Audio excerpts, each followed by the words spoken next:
Hello mabuhay! Welcome to Drew Love's Adventure, where love and Drew. Hi guys! Hi! Welcome back! I'm Ja. Angie! Nandito kami ngayon sa Jose Rizal Park or also known as Luneta Park. Let's go! Tara na! Mabuhay! The behind the scene of Drew Love Adventures. Shot dito sa may Sorbete. So bumili kami ng dalawang ice cream para sa shot na to. Next is lakad-lakad lang. Kunwari, sweet-sweetan. Ayun. Mga around 12 noon to. So sobrang init. Ito yung scene na i-reveal scene. Luneta Park! Merong photographer na lumapit sa amin para mag-take ng pictures. Nag-offer sila ng 100 for 2 shots. So yan, sweet-sweetan sila, picture-picture sa may statue ni Rizal. Okay, yung aming director, tagatingin kung tama ba yung mga kuha. Ready, shot! Action!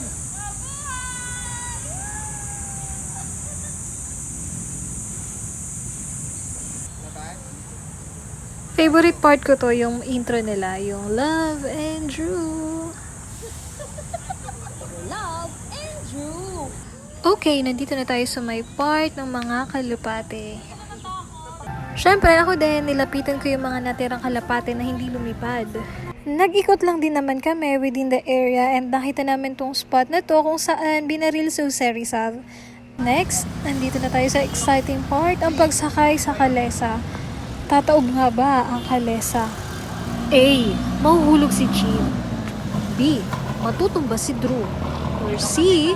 Successful ang pag-akyat.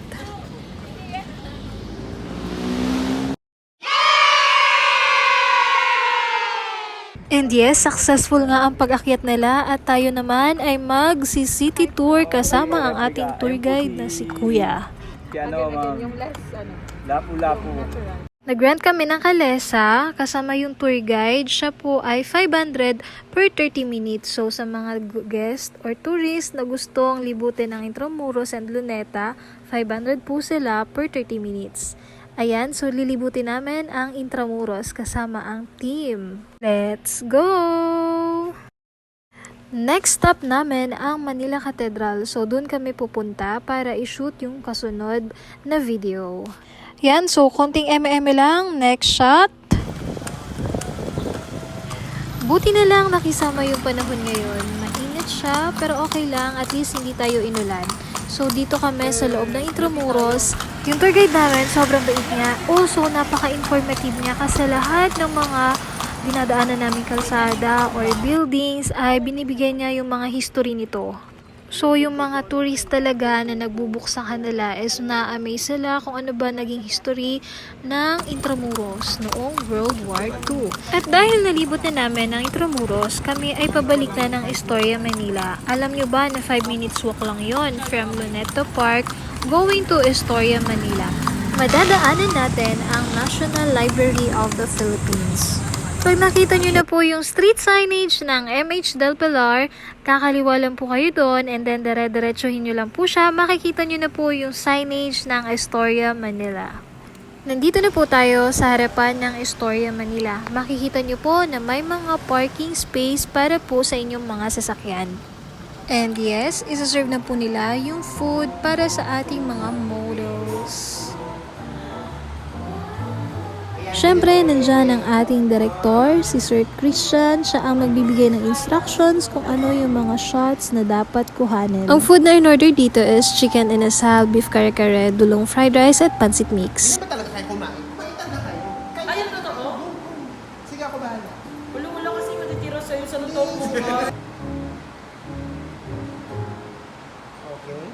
Siyempre, hindi mawawala ang dessert, ang sizzling brownie a la mode. Ito ang aming bestseller dito sa Astoria, Manila. Favorite ka talaga yan, sir. May sweet tooth siya. Oh, ikaw kumain na. Buko mo. Okay. Sa laksak mo.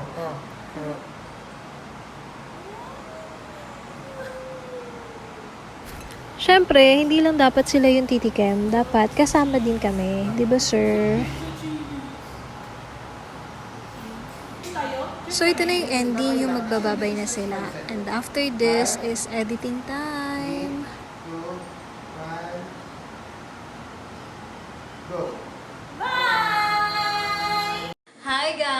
nandito kami ngayon sa ASM at meron kaming project ngayon. Idadub namin yung aming shoot last weekend. So, ayan. Ang ating dubber. Ano gagawin natin? Ayan, mag-start ka na. Dito. Hindi dyan, hindi dyan. Record. Ayan, record. Yan. So, ito na. Mag-start na siya. Abangan nyo ang kanyang rap. Break it down, you. Hindi ko na siyang marapit ko na siyang memorize kaya. Yung blocking ng pagsasabi. Okay.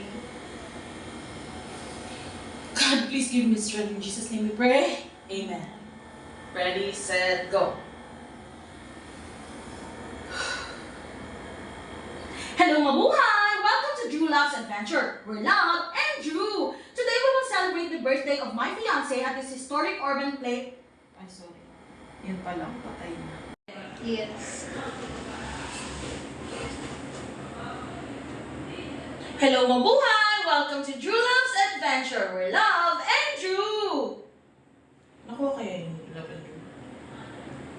Try natin. Try mo. Hello, mabuhay! Welcome to Drew Loves Adventure. We're Love and Drew.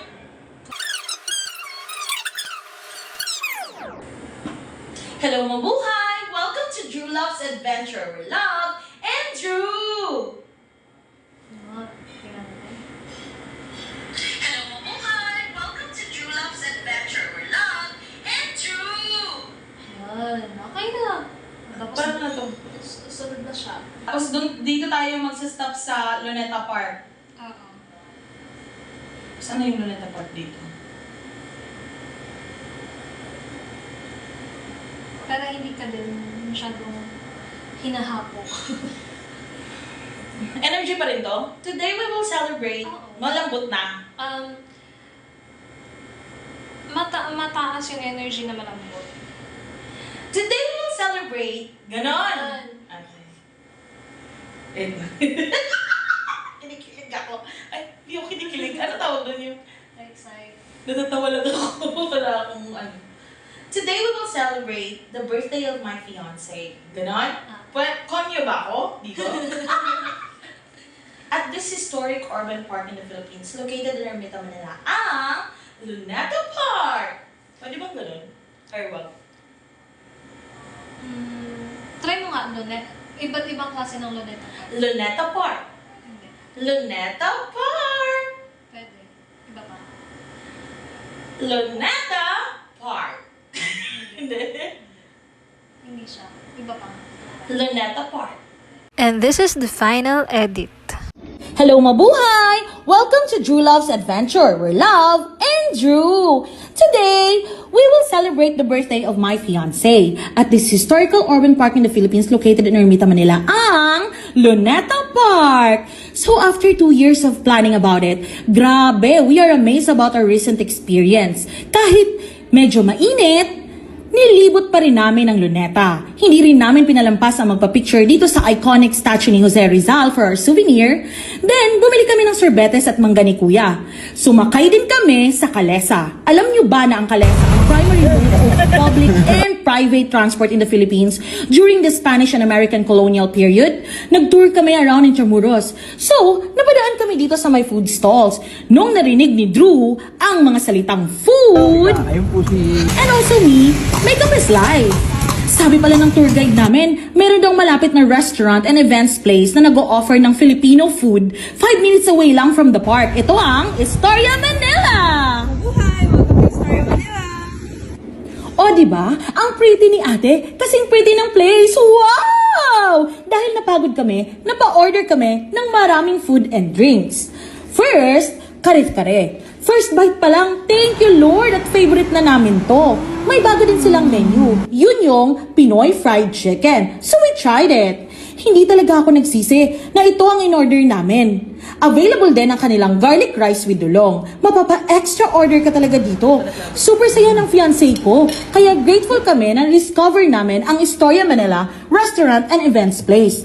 Plus, ang cutesy ng CR nila, napaka-aesthetic. And for the finale, in-order namin ang kanilang bestseller na sizzling brownie a la mode. Super sarap! We highly recommend this place. Kaya ano pang hinihingi hinihintay nyo? Visit na sa Istorya Manila. Yun lang! Bye! O, diba, sa 2 minutes na yon ang daming naganap. Kaya naman, thank you sa ating model na si Miss Jim and Sir Drew. And congratulations, team. Job well done.